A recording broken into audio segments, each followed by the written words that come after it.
किस तरह का माहौल नजर आया आज ग्वालियर में, कौन कौन से वो मुद्दे थे जिन्हें लेकर मतदाता अपने घरों से बाहर निकले, जनता के बीच किन मुद्दों की गूंज सुनाई दी आज? देखिए, बिल्कुल अगर हम ग्वालियर लोकसभा के साथ साथ पूरे ग्वालियर चंबल अंचल की बात करते हैं तो बड़े बड़े दिग्गज चुनाव मैदान में उतरे, अपनी अपनी पार्टियों का उन्होंने बड़ी मजबूती के साथ जनता के सामने संकल्प पत्र रखा, वचन पत्र रखा। भारतीय जनता पार्टी की ओर से खुद प्रधानमंत्री नरेंद्र मोदी मुरैना पहुंचे तो कांग्रेस की ओर से प्रियंका गांधी ने जनता के सामने ये बात कही कि सच को समझिए, जो दिखाया जा रहा है, जो बताया जा रहा है वो सच नहीं है। तो तमाम बड़े नेता, चाहे मुख्यमंत्री हो, पूर्व मुख्यमंत्री हो, गुना से लेके ग्वालियर, भिंड और मुरैना लगातार संपर्क में रहे, रोड शो किया और अपने अपने जो खास मुद्दे थे। देखिए, भारतीय जनता पार्टी की तरफ से केवल एक ही मुद्दा सबसे बड़ा रहा, वो रहा प्रधानमंत्री मोदी का नाम, उनके द्वारा किए गए कार्य, जन कल्याणकारी योजना, राम मंदिर और राष्ट्रहित। ये तमाम ऐसी चीजें थी जो आम जनता को बीजेपी समझाने का लगातार प्रयास करती रही। अब जनता ने इन मुद्दों को कितना समझा है, कितना नहीं समझा है, ये तो जनता ने तय करके ईवीएम में कैद कर दिया है। दूसरी ओर कांग्रेस की ओर से प्रियंका गांधी ने जिस तरह से मुरैना में एक बड़ी सभा की और कहा कि जो कुछ भी आपको बताया जा रहा है वो सच नहीं है, सच को समझिए। उन्होंने महंगाई की बात की, उन्होंने बेरोजगारी की बात की, उन्होंने तमाम ऐसे मुद्दे उठाए जो जन कल्याणकारी और जनहित के थे। तो ये तमाम सारे मुद्दे रहे जिनको जनता ने समझा और उसके बाद जनता ने मन ही मन कुछ न कुछ तो तय किया और अपना वोट डाला। देखिए, वोट का जो परसेंट रहा है वो ग्वालियर चंबल अंचल में गुना सबसे ज्यादा हाईएस्ट पे अभी जाता दिख रहा है, क्योंकि गुना बड़े चेहरे ज्योतिरादित्य सिंधिया चुनाव मैदान में थे। क्या इसकी वजह से वोट का परसेंट बढ़ा है या कुछ और वजह है, ये अभी कहा नहीं जा सकता। इसी तरह हम ग्वालियर की बात करें तो यहाँ जो ताजा आंकड़ा अभी तक चुनाव आयोग ने जारी किया है उसमें 57% से थोड़ा ज्यादा मतदान हुआ है। भिंड में सबसे कम और मुरैना में। अब देखिए, मुरैना से केंद्रीय मंत्री रहे और वर्तमान के विधानसभा अध्यक्ष नरेंद्र सिंह तोमर जिस विधानसभा से विधायक हैं दिमनी से, वहां और जहां सुमावली से प्रदेश सरकार के मंत्री हैं ऐदल सिंह कंसाना, इन दोनों ही विधानसभा सीटों पे सबसे कम परसेंट ऑफ वोट रहा है। इसी तरह से भिंड में, जहां भिंड और अटेर दो विधानसभा हैं, वहां सबसे कम वोटिंग रहा है, क्योंकि भिंड में खुद बीजेपी के विधायक हैं, वहां मतदान का प्रतिशत कम रहा है। तो इस सब के क्या मायने हैं, थोड़ा सा समझने में वक्त लगेगा, क्योंकि हर लोकसभा क्षेत्र का अपना एक अलग गणित होता है। अगर हम ये कहें कि कोई रिजर्व सीट है तो उसकी वजह से जो सामान्य वर्ग का वोट है उसने दिलचस्पी शायद कम दिखाई होगी, क्योंकि भिंड रिजर्व सीट है। तो ये भी एक कारण हम ये कहें हो सकता है, लेकिन बाद में पता चलेगा, क्योंकि सामान्य सीट मेहगांव है, अटेर है, लहार है, तो ये तमाम ऐसी सीटें हैं जहां से सामान्य वर्ग के विधायक हैं। फिर वोट का प्रतिशत क्यों नहीं बढ़ पाया, तो ये सारी चीजें धीरे धीरे सामने आएंगी जब लोगों से बात होगी, जब वहां के कार्यकर्ता बताएंगे या आम आदमी से बात करेंगे। फिलहाल तो देखिए, चुनाव बड़ा दिलचस्प होता जा रहा है शिवम। ग्वालियर में कांटे की टक्कर हो सकती है, क्योंकि बीजेपी और कांग्रेस दोनों ने ही अपने ऐसे प्रत्याशियों को चुनाव मैदान में उतारा जो विधानसभा का चुनाव हार गए थे। कहीं न कहीं जातीय समीकरण पूरे ग्वालियर चंबल अंचल में दिखाई दे रहा है और इस जातिवाद के मायने राजनीति में ज्यादा प्रभावशाली होते हैं, खासकर ग्वालियर चंबल अंचल की बात करें। कई बार तो इतने प्रभावशाली होते हैं कि राष्ट्रीय मुद्दे तक धराशायी हो जाते हैं जातिवाद के आगे। फिलहाल तो प्रधानमंत्री नरेंद्र मोदी का जो एजेंडा, जो संकल्प पत्र रहा है, वो जनता में कितना कारगर रहा, इसके लिए हमें इंतजार करना होगा कुछ दिन और। यानी कि मुरैना और भिंड का जो मतदान प्रतिशत है वो निराशाजनक है और वहां की जनता ने बहुत ज्यादा उत्सुकता वोटिंग को लेकर नहीं दिखाई। लेकिन इसके वोटिंग प्रतिशत कम होने के, ज्यादा होने के विनोद सियासी मायने क्या है, वो तो जो सियासत के जानकार हैं वो अपने अपने हिसाब से लगाते हैं। फिलहाल विदिशा का रुख कर लेते हैं। विदिशा से गौरव हमारे साथ हैं। विदिशा में भी बहुत ज्यादा मतदान नहीं हुआ तो कम भी नहीं हुआ गौरव, 69.20% मतदान विदिशा में दर्ज किया गया, जो कि एक ठीक ठाक मतदान प्रतिशत में इसकी गिनती होती है।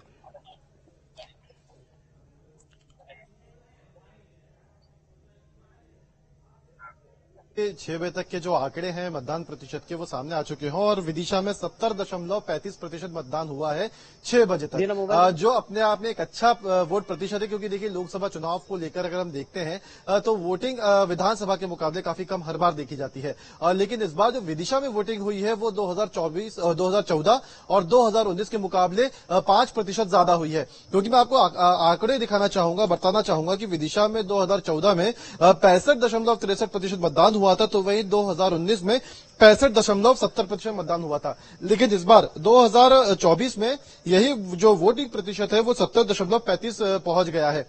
कहीं ना कहीं पूर्व मुख्यमंत्री शिवराज सिंह चौहान इस लोकसभा सीट से चुनावी मैदान में है, तो वहीं प्रताप भानु शर्मा भी इस लोकसभा सीट से कांग्रेस के प्रत्याशी है। सियासी समीकरण, जातीय समीकरण सभी इस सीट पर इस बार काफी देखा जा रहा था। लेकिन ये भी देखा जा रहा था कि जिस तरीके से प्रचार प्रसार इस लोकसभा सीट पर हुआ है, कहीं ना कहीं वोट प्रतिशत बढ़ना पहले से तय माना जा रहा था। हालांकि दिन की गर्मी, दिन के तापमान की वजह से ये कहा जा रहा था कि हो सकता है कि विदिशा का वोटिंग प्रतिशत पिछली बार के मुकाबले कम रह जाए। लेकिन सबसे ज्यादा पिछले 2 साल के आंकड़े, अगर 2 बार के चुनाव के अगर आंकड़े हम देखते हैं तो इस बार सबसे ज्यादा वोटिंग लोकसभा चुनाव में विदिशा लोकसभा सीट पर हुई है। देखिए आज 9 लोकसभा सीटों पर मतदान हुए हैं और 9 की 9 लोकसभा सीटों में से केवल एक विदिशा ही ऐसी लोकसभा सीट है जिसने पिछले बार के मुकाबले ज्यादा वोट प्रतिशत हासिल किए हैं। कहीं ना कहीं एक अच्छी खबर विदिशा के लिए है, एक मैसेज देने की कोशिश आप विदिशा के लोगों ने की और यह भी बताया है कि यहाँ पे जो कोशिशें निर्वाचन आयोग ने की थी, राजनीतिक दलों ने की थी, वो सफल हुई हैं। हालांकि विदिशा लोकसभा सीट को अगर हम और अच्छे से देखें तो विदिशा लोकसभा सीट के जो ग्रामीण अंचल है यहां पे सबसे अच्छी वोटिंग प्रतिशत हुई है। विदिशा अगर टाउन की बात करें तो यहां पे वोटिंग प्रतिशत बाकी ग्रामीण क्षेत्रों से काफी कम रहा है। इसके अलावा मैं आपको और भी सीटों के बारे में बताना चाहूंगा। देखिए अगर हम देखें बाकी सीटों के मामले में तो बाकी सीटों पे भी हम ये नहीं कह सकते कि वोटिंग प्रतिशत कम हुआ है, क्योंकि 2014 के मुकाबले अगर हम 2024 के वोटिंग प्रतिशत को देखते हैं तो 2014 के मुकाबले सभी सीटों पर वोटिंग प्रतिशत बढ़ा ही है। हालांकि 2019 के मुकाबले यह हमें कम दिखता है, क्योंकि देखिए अगर 2019, 2014, 2024 अगर हम 3 चुनावों को अगर समझे तो 2014 में एक एंटी इनकम्बेंसी थी उस समय की मौजूदा सरकार, उस समय की सरकार के लिए, तो उस वक्त ये वोटिंग प्रतिशत हमारे सामने आए थे। लेकिन अगर हम 2019 की बात करें तो 2019 में एक लहर थी पूरे देश में जिसमें कहीं ना कहीं लोगों ने उत्साह दिखाया और भारी संख्या में मतदान केंद्र पर पहुंचकर अपने मताधिकार का इस्तेमाल किया। लेकिन अगर हम 2024 की बात करें तो इस बार ना एंटी इनकम्बेंसी है, लेकिन अगर लहर की बात करें तो एक लहर जरूर देखने को मिलती है। लेकिन फिर भी एक उदासीनता जो मतदाताओं के बीच में थी, ये एक बहुत बड़ी वजह रही है कि वोटिंग प्रतिशत 2019 के मुकाबले कम रहा है। क्योंकि देखिए 2019 के मुकाबले में अगर हम आज का कंपेयर करते हैं तो वोटिंग 19 के मुकाबले कम रहा है, लेकिन 14 के मुकाबले बढ़ा, आपने बताया। एक बार ग्वालियर चंबल के सियासी समीकरण को समझने की कोशिश करते हैं। विनोद, देखिए ग्वालियर में, मुरैना में शिव मंगल सिंह तोमर वर्सेस सत्यपाल सिंह सिकरवार मामला है। मतदान प्रतिशत यहां का कम रहा है। नरेंद्र सिंह तोमर यहां से सांसद चुने गए, अभी फिलहाल दिमनी से विधायक है, विधानसभा अध्यक्ष हैं। मतदान प्रतिशत का कम होना और शिव मंगल सिंह तोमर वर्सेस सत्यपाल सिंह सिकरवार, मुकाबला कितना दिलचस्प मान रहे हैं? क्या मुकाबला एक तरफा है या टक्कर कांटे की है या त्रिकोणीय भी हो सकता है? देखिए मुरैना लोकसभा सीट की बात करें तो यहाँ मुकाबला एक तरफा नहीं है, यहाँ त्रिकोणीय मुकाबला है, ऐसा जनता का कहना है। क्योंकि जब मुरैना की ग्राउंड रिपोर्ट हम बनाने गए तो 2 सबसे बड़ी चीजें हमें समझने को मिली। एक तो जो वैश्य वर्ग के उम्मीदवार हैं डॉक्टर रमेश गर्ग, उनका जो वोट बैंक है वो ज्यादातर शहरी इलाकों में लौटेंगे आपके पास। एक बड़ी खबर आ रही है और बड़ी खबर इस चुनाव से जुड़ी हुई बड़ी खबर इस वक्त की सबसे बड़ी खबर दर्शकों को बता देते हैं कि मतदान प्रतिशत सामने आ गया है। बड़ी खबर, मुरैना में 55.77 मतदान प्रतिशत दर्ज किया गया, तो मध्य प्रदेश में 6 बजे तक 66.12% वोटिंग दर्ज की गई है। तो मध्य प्रदेश का मतदान प्रतिशत शाम 6 बजे तक का सामने आ गया है। सागर में 62.06% मतदान दर्ज किया गया। विदिशा में 70.35% मतदान दर्ज किया गया है। इसके अलावा भोपाल में 60.99% मतदान दर्ज किया गया है। राजगढ़ में 72% से ज्यादा मतदान हुआ, 69.66%। बैतूल में, मुरैना में 55.77%, भिंड में 52.91%, ग्वालियर में 58.86% मतदान दर्ज किया गया है। तो शाम 6 बजे तक का जो फाइनल मतदान प्रतिशत था वो सामने आ गया और मध्य प्रदेश में 66.12% मतदान प्रतिशत दर्ज किया गया है। बैतूल 69.68 औसत जो अभी आ रहा है वो 66.12। पिछली बार का जो औसत था वो था 66.63 2019 का। अभी का जो औसत है वो 66.12 है। पिछली बार का फाइनल था कौन सा? हाँ, वो तो 2019 का बता रहे हैं फाइनल।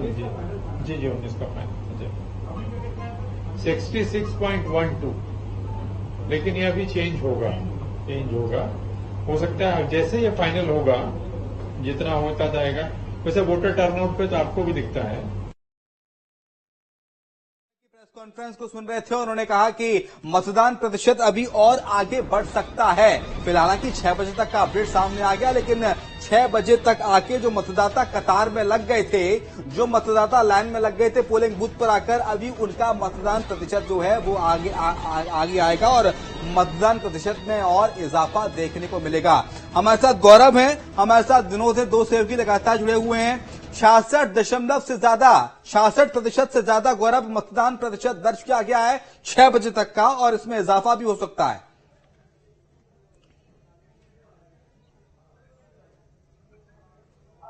देखिए, बिल्कुल ये एक बहुत अच्छी खबर है, उसको हम कह सकते हैं, क्योंकि जिस तरीके से मतदान प्रतिशत को बढ़ाने की कोशिश निर्वाचन आयोग की भी थी और जिस तरीके से पूरे राजनीतिक दल लगे हुए थे, जो कि देखिए पहले और दूसरे चरण में एक निराशाजनक मतदान प्रतिशत हमारे सामने निकलकर सामने आया था, जिसके बाद लगातार राजनीतिक दल इस बात की कोशिश कर रहे थे कि मतदान प्रतिशत ज्यादा से ज्यादा बढ़ाना बहुत जरूरी है, क्योंकि मतदान प्रतिशत कम होता है तो कहीं ना कहीं एक जो सियासी समीकरण होते हैं या कहें एक आकलन जो होता है वो एक बहुत बड़ा चिंता का विषय बन जाता है। ये समझ पाना बहुत मुश्किल हो जाता है कि आखिर जो कम वोटिंग हुई है ये किसके पक्ष में गई है।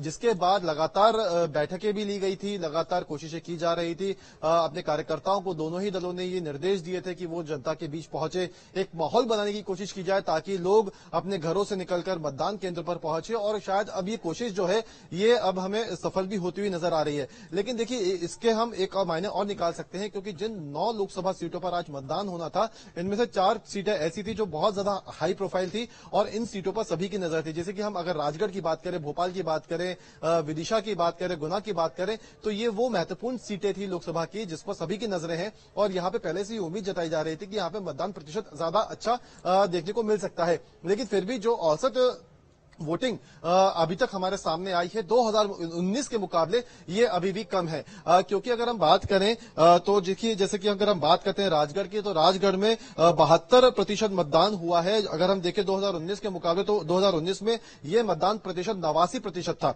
इसके अलावा अगर हम भोपाल की बात करें तो भोपाल में 60% मतदान हुआ है, जबकि 2019 में ये प्रतिशत 75 के आसपास पहुंच गया था। इसके अलावा विदिशा की बात करें तो विदिशा में 70% मतदान हुआ है, क्योंकि विदिशा एक ऐसी लौती सीट है इन 9 सीटों में से जिसमें 2019 के मुकाबले ज्यादा वोटिंग हुई है, क्योंकि विदिशा में 2019 में 65% वोटिंग हुई थी।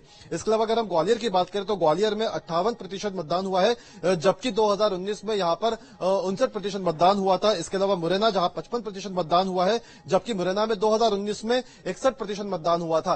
तो कहीं ना कहीं कहा जा सकता है कि 2019 से अगर हम कंपेयर करें तो ये वोटिंग अभी भी कम है। हालांकि चुनाव आयोग ने साफ तौर पर यह कहा है कि अभी जो औसत हमारे सामने आया है, जो वोटिंग प्रतिशत अभी हमारे सामने आए हैं, क्योंकि अभी 6 बजे तक वोटिंग देने का वोट करने का समय होता है। ये वो समय होता है जब तक मतदाता अपने कतार में लग सकते हैं, और वोटिंग तब तक चलती है जब तक कतार खत्म नहीं हो जाती है। इस वक्त हम देख सकते हैं कि जहां जहां ग्रामीण अंचलों की अगर हम बात करें तो इन लोकसभा सीटों के ग्रामीण अंचलों में अभी भी लोग कतार में लगे हुए हैं। मतदाता अपने मताधिकार का इस्तेमाल करने के लिए मतदान केंद्रों पर पहुंचे हुए हैं, और अमूमन ये कहा जा रहा है कि करीब रात को 9 बजे तक जो तस्वीर है वो और ज्यादा स्पष्ट होगी, और यहाँ पे जो औसत अभी 66% है ये और ज्यादा बढ़ सकता है। तो अभी फिलहाल ये कहा नहीं जा सकता है कि अभी 2019 के कंपैरेटिव हम इसको थोड़ा सा कम समझें, क्योंकि 2014 के मुकाबले ये वोटिंग प्रतिशत काफी अच्छा है। हालांकि अब 9 बजे तक और इंतजार करना होगा कि इन प्रतिशत में, इन परसेंटेज में और कितना ज्यादा, और कितनी ज्यादा बढ़ोतरी होती है और कितने लोग अपने मताधिकार का इस्तेमाल करते हैं। ग्वालियर का रुख कर लेते हैं विनोद हमारे साथ, एक बार विनोद से भी समझ लेते हैं मतदान प्रतिशत क्या कहता है। विनोद देखिए, 6 बजे तक 66.12% मतदान दर्ज किया गया है। निर्वाचन आयोग का कहना है कि अभी मतदान प्रतिशत में और इजाफा होने की उम्मीद है। हालांकि हम पहले चरण की बात करें तो पहले चरण में 67% मतदान दर्ज हुआ था, दूसरे चरण में मतदान प्रतिशत 60% रहा, तो तीसरे चरण में 66.12% का माना जाए कि जैसे जैसे घड़ी की सुई आगे बढ़ेगी मतदान प्रतिशत में और इजाफा होगा। देखिए, निश्चित तौर पर ये बात कह सकते हैं कि मतदान के प्रतिशत में इजाफा होगा, लेकिन कहीं न कहीं इस इजाफा में गर्मी एक बहुत बड़ी बाधा खड़ी कर रही है। हमने देखा कि दोपहर के समय ज्यादातर मतदान केंद्रों पर 2-4 इक्का दुक्का लोग ही नजर आती रही। या तो लोगों ने सुबह बड़ी संख्या में वोट डाला है या फिर आखिरी के 2.5 से 3 घंटे में वोट डाला है। दोपहर के समय गर्मी ज्यादा होने की वजह से लोगों की संख्या कम हो गई थी। जहां तक आने वाले 1 या 2 घंटे में, जैसा कि गौरव हमारे सहयोगी बता रहे हैं कि 9 बजे तक अपडेट हो सकता है, इलेक्शन कमीशन का कहना है। तो देखिए, 6 बजे तक जो आंकड़े जारी किए वो संभवतः 5:30 बजे तक जो वोट ईवीएम में डल गए होंगे वो आंकड़े होंगे, क्योंकि उनको फीड करने में थोड़ा सा वक्त लगता है। अब 6 बजे के बाद कितने लोग पोलिंग बूथ पर रहे होंगे, ऐसा तो है नहीं कि अगर किसी पोलिंग बूथ पर 800 की संख्या है तो 200-250 लोग हर पोलिंग बूथ पर रहे हो, ऐसा नहीं है। मुश्किल से 10, 20 या 25 लोग ही 6 बजे के बाद पोलिंग बूथ पे रहे होंगे। इक्का दुक्का पोलिंग कोई ऐसी हो सकती है किसी जिले में जहां 100 या 200 लोग कहीं देखने को मिले, जैसे कि पिछली बार हमने ग्वालियर की दक्षिण विधानसभा में देखा था। 5 बजे के बाद भी तकरीबन एक पोलिंग बूथ पर 250 लोग लाइन में लगे थे। उसको लेके जो प्रत्याशी थे प्रवीण पाठक और ग्वालियर के कलेक्टर, उनके बीच विवाद भी होता रहा। तो ऐसी अगर पोलिंग बूथें किसी जिले में या किसी लोकसभा में 5-7 होती हैं तो ये परसेंटेज थोड़ा सा इंक्रीज हो सकता है। लेकिन अब अगर इंक्रीज होगा भी, बढ़ेगा भी, तो ज्यादा से ज्यादा ये मान सकते हैं 1 या 1.5% ही बढ़ेगा। इससे ज्यादा बढ़ने की संभावना कमी नजर आ रही है, क्योंकि सभी जगह ऐसा नहीं है कि बड़ी संख्या में लोग लाइन में लगे हों। एक बहुत बड़ा समय मिल गया लोगों को वोट डालने के लिए। सुबह 7 बजे से लेकर शाम को 6 बजे तक इतना लंबा वक्त, 11 घंटे चुनाव आयोग ने दिए लोगों को वोट डालने के लिए, और 11 घंटे में लोग केवल अपनी बारी की प्रतीक्षा करते रहे और एन वक्त पर वोट डालने पहुंचे। अब देखिए, ज्योतिरादित्य सिंधिया दिन भर गुना में रहे, शिवपुरी में अपने पोलिंग बूथों पर घूमते रहे, लेकिन इसी पोलिंग बूथ पर जिस पे हम खड़े हैं, यहाँ वो 5:40 पर वोट डाल लिया, यानी 20 मिनट का वक्त बचा था मतदान की समाप्ति होने में, तब वो वोट डाल लिया है। तो वो भी 6 बजे से पहले वोट डाल गए। लोगों को ये बात बिल्कुल साफ है कि 6 बजे के बाद मतदान बंद हो जाएगा। तो इंतजार करना होगा हमें जो बढ़ेगा के मायने क्या है, क्योंकि अभी तो पिछली बार की अगर हम बात करें, जब मध्य प्रदेश में 29 में से 28 सीटें भारतीय जनता पार्टी ने जीती थी और जो वोट का प्रतिशत था वहां तक अभी पहुंच नहीं पाया है। अगर पहुंच जाता है तो उसके मायने क्या निकलते हैं, राजनीतिक मायने। क्या बीजेपी जो दावा कर रही है 29 की 29 सीटें जीतेंगे, वो सही होता है, या वो सही होता है जहां दिग्विजय सिंह जैसी सीट पर भी मतदान एक बार गौरव के पास ले चलते हैं। गौरव, देखिए 1 से 1.5% मतदान अभी और बढ़ सकता है जैसे जैसे समय आगे बढ़ेगा, लेकिन 66.19% जो मतदान दर्ज किया गया है, क्या ये संतुष्टि प्रदान करता है चुनाव आयोग के लिए, या फिर जो लगातार कैंपेन चलते रहे चुनाव आयोग की ओर से, राजनीतिक दलों की ओर से मतदान को लेकर अपील की गई, क्या वो तमाम सारी पहल मुहिमें साकार होती नजर आई?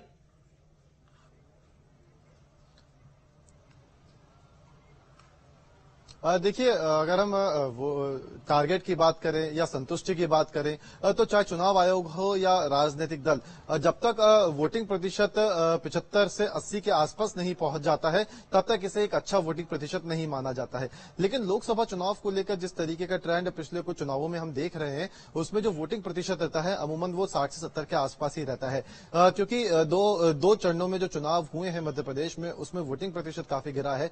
उसके मुकाबले अगर हम अभी देखते हैं हैं तो अभी कहीं ना कहीं एक राहत भरी ये जो आंकड़े हैं ये चुनाव आयोग के लिए खासकर राजनीतिक दलों के लिए जरूर हो सकते हैं, क्योंकि अभी वोटिंग प्रतिशत और बढ़ेगा और 2019 के मुकाबले अगर हम देखेंगे तो कहीं ना कहीं वोटिंग प्रतिशत बढ़ेगा, क्योंकि अगर हम औसत में देखें तो इन 9 लोकसभा सीटों में 2019 में 66.63% मतदान हुआ था, जबकि अभी तक 6 बजे तक 66.12% मतदान हो चुका है और अभी 9 बजे तक ये आंकड़े और ज्यादा बढ़ सकते हैं, करीब 1.5 से 2% का इजाफा इसमें देखने को मिल सकता है। तो ये कहा जा सकता है कि प्रचंड गर्मी के बीच में लोग अपना मताधिकार का इस्तेमाल करने के लिए मतदान केंद्रों तक पहुंचे हैं। लेकिन गौरव, क्या मानते हैं, भोपाल की जनता में उत्साह इस बार कम देखने को मिला, लोग कम घरों से बाहर निकले, बहुत ज्यादा मतदान प्रतिशत भोपाल का भी दर्ज नहीं किया गया, जबकि वहां तो सबसे ज्यादा पढ़ा लिखा वर्ग वहां पर रहता है, या उम्मीद करते हैं कि वो लोग और ज्यादा जागरूक होते हैं।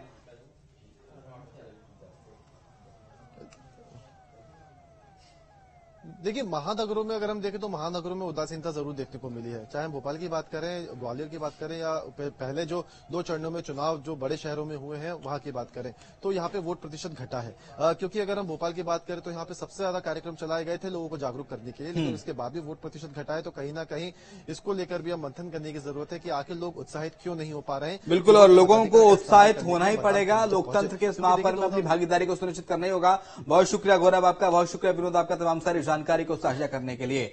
तो 6 बजे तक का जो वोटिंग प्रतिशत है वो सामने आ गया है, 66 दशमलव से ज्यादा मतदान